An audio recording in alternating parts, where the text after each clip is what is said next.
સ્વામી વિવેકાનંદજીએ કહ્યું છે કે શિક્ષણ એટલે મનુષ્યમાં રહેલી સંપૂર્ણતાને બહાર લાવવાની ઉત્કૃષ્ટ પ્રક્રિયા, એનું નામ શિક્ષણ. કોઈ પણ રાષ્ટ્ર કે રાજ્યનો વિકાસ અને તેના નાગરિકોની સુખાકારી માટે શિક્ષણ એ મૂળભૂત અને પાયાની આવશ્યકતા છે. કોઈ પણ રાષ્ટ્રનું ભાવિ તેના વર્ગખંડોમાં ઘડાતું હોય છે. રાજ્યનું ભવિષ્ય ઉજ્જવળ કરવા માટે આપણે દૂરદ્રષ્ટિથી જે પ્રધાનમંત્રી શ્રી નરેન્દ્રભાઈ મોદી સાહેબ તેમના મુખ્યમંત્રી કાળ દરમિયાન એવા શિક્ષણની તેમણે નેમ લીધી હતી કે જે વિદ્યાર્થીઓના મૂલ્યો અને નૈતિકતાનો વિકાસ થાય એવી શિક્ષણ પ્રણાલી કે જે બાળકને કર્ણશીલ અને જવાબદાર નાગરિક બનાવે અને જેના થકી એક સશક્ત કુટુંબ તથા રાષ્ટ્રનું નિર્માણ સંભવ બને.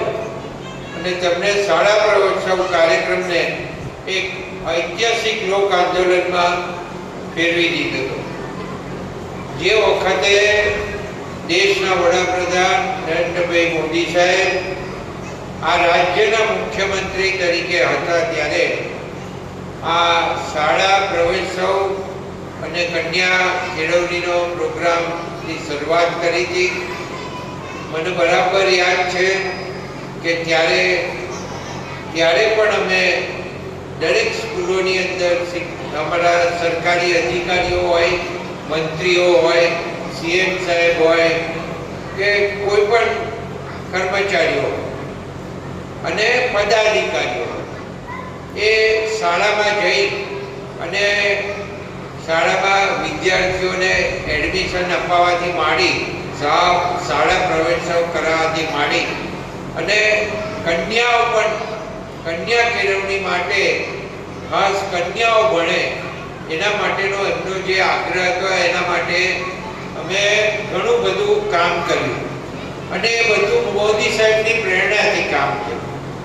પણ આજે મને કહેતા આનંદ થાય છે બેન, 5 મિનિટ, મને કહેતા આનંદ થાય છે કે આજે 100% નામાંકન આ ઉત્તરસંડાની અંદર થઈ રહ્યું. આ ખૂબ આનંદની વાત છે. દરેક શાળાઓને આ વખતે સરકારે જે નિશ્ચિત કર્યું એ પ્રમાણે જેનો આંગણવાડીમાં પ્રવેશ હોય, જેનો બારવાડીમાં પ્રવેશ હોય, જેનો પહેલા ધોરણમાં પ્રવેશ હોય, કોઈ 9માંથી બાળક ઉઠી ગયું હોય, ના ઉઠતું હોય સ્કૂલે કે વચ્ચેથી કોઈ નીકળી ગયું હોય, એ બધા બાળકોને, વિદ્યાર્થીઓને, વિદ્યાર્થીનીઓને ફરીથી પ્રવેશ લઈ અને સ્કૂલનો અભ્યાસ પૂરો કરે અને ભણી ગણી અને પાછા કોલેજની અંદર એડમિશન લે એવું આજે દેખાઈ રહ્યું છે.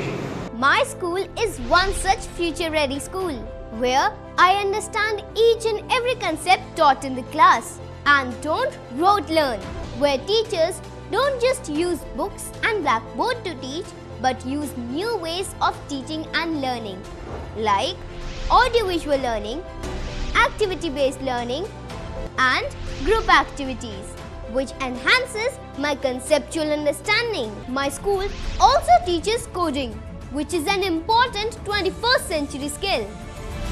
Not just that, I get an opportunity to showcase my skill on a national platform. And with all this, I acquire important skills that make me future ready and confident. Would you also like to know where is my future ready school? Visit now and see for yourself.